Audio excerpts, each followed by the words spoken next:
Hey friends, I have to make this video because there's a lot of buzz going around about Bill Perkins' book, Die with Zero.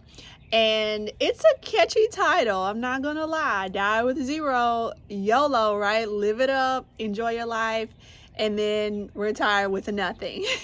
So I do have some comments about this, obviously. So I'm gonna go into them. First, let me give you the premise of the book, which is basically work, save for retirement, and then before you die, before you're 70 or above, start living and spend the money and spend it down to zero. So you literally die with nothing. Like, enjoy all the money that you worked hard for. Hey, that's compelling. I love it. I love it, Bill. Way to go. Because I think that's how many of us would love to live our lives. But there are a few problems with this mentality, and so I'm going to break them down. The first one is that this assumes that most of us are in that situation where we're saving for retirement and we have this large nest egg and we literally are going to have a ton of money.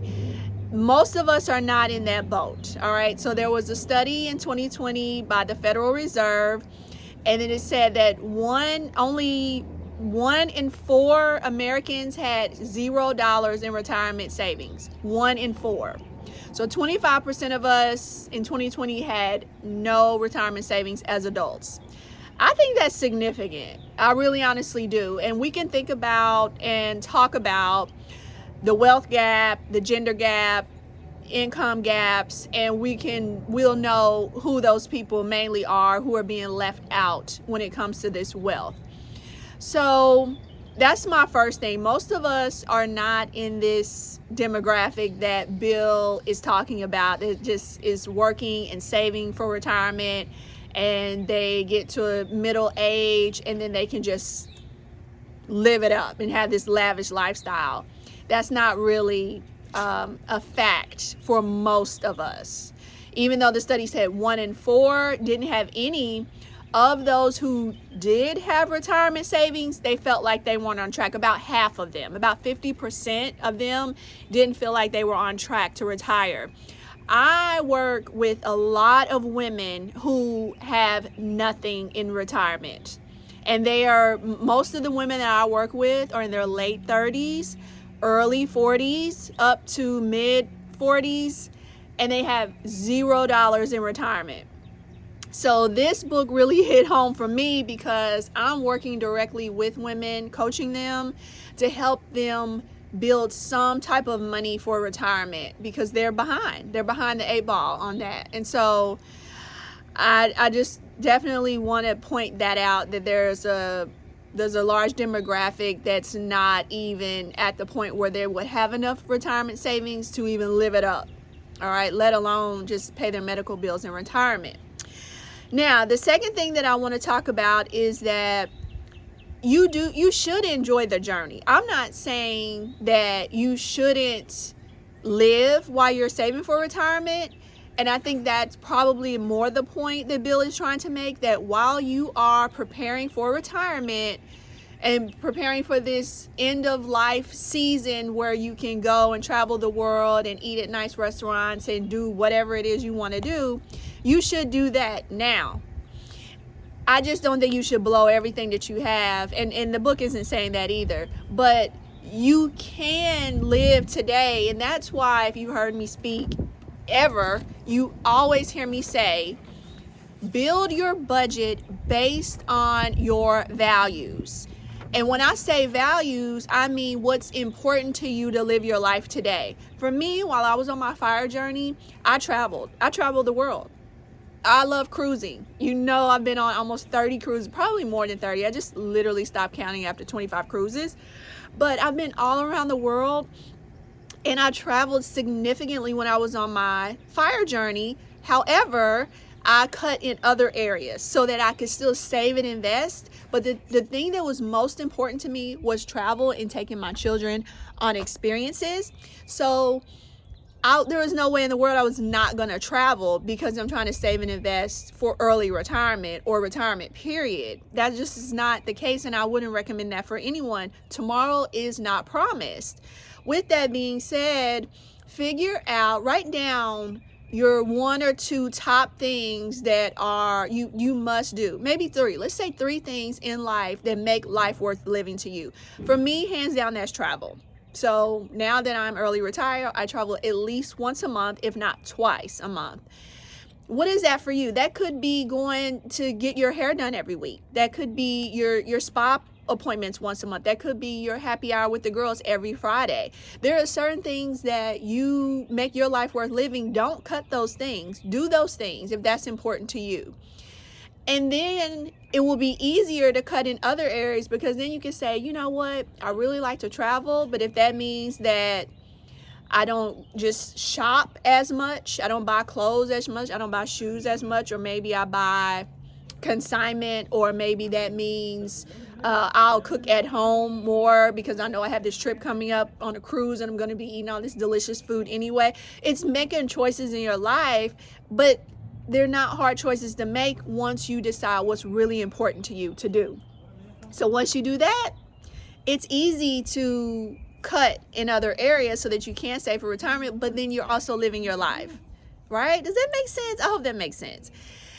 So then the other thing I wanted to say, point number 3, that I find is somewhat of a flaw in the methodology, and that could be a little bit reckless to just put out there to say die with zero. And let's face it, you got to sell books, right? So you got to have a catchy title. So die with zero is obviously that. It's going to be a bestseller. But my third rationale is why I will not be dying with zero is because I don't want my children to start at zero like I did. I don't want my children to start possibly in the negative. If they go to college and have to take student loans, I mean, think about how many people are struggling to pay their student loans. If my children can get started with a trust fund that has assets in it that allows them to pay for their education, that allows them to not live a seriously tough life financially the way that I did and the way that my parents did, then yeah, I'm not dying with zero. I want to build generational wealth. I want my children to have access to what they need to be prosperous in life. That doesn't mean that they're going to be spoiled brats. That doesn't mean that they won't ever have to work for anything, because they will. Trust me, they work now. My 10-year-old's a published author. He's growing his YouTube page. He's going to be a pilot. He wants to start his own airline. We have our second oldest son is into tech. He's in coding camps. He's learning how to build his own games.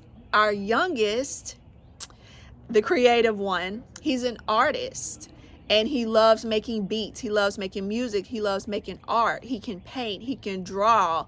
So we're teaching them to use their talents to create income, and that's what they're doing.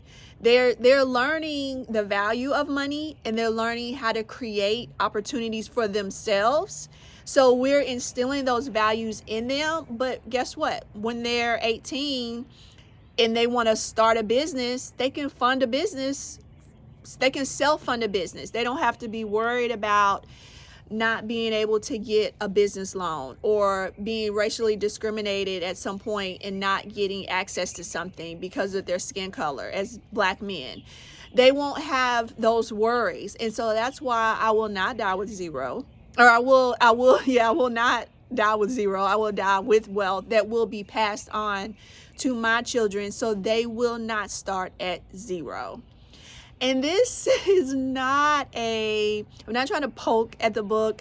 I think Bill has a great message that everyone should take to heart, which is enjoy what you're working for. You have one life, and that's today, and be fulfilled in your life. But again, I don't think most people are living that way. I definitely think many people are struggling, and many people are doing enough to get by because they don't know how to effectively manage their money. They just don't know how to do it. And there are tons of resources out there now, but it's still a challenge for many people to learn how to effectively budget, save, and invest. And hopefully, if you need those resources, you can find those resources online. You can find those resources on YouTube. If you're watching this video, you know I have tons of YouTube videos that you can watch to get up to speed. And that's basically what I have to say about this. Those are my 3 points. Number one, most people are not in that boat where they're going to have a ton of money saved and they can just live a life of luxury. And 2, enjoy the journey, enjoy life as it is. Think about your values and what's important to you in life, and make sure you're living that each day. And 3, leave something for the next generation. Leave a legacy. And a lot of the women I talk to, and men, they want to leave a legacy.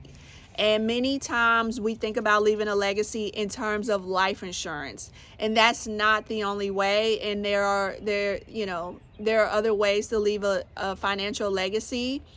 And I encourage you again to look into those ways of how you can build generational wealth so that your future generations are not starting at zero.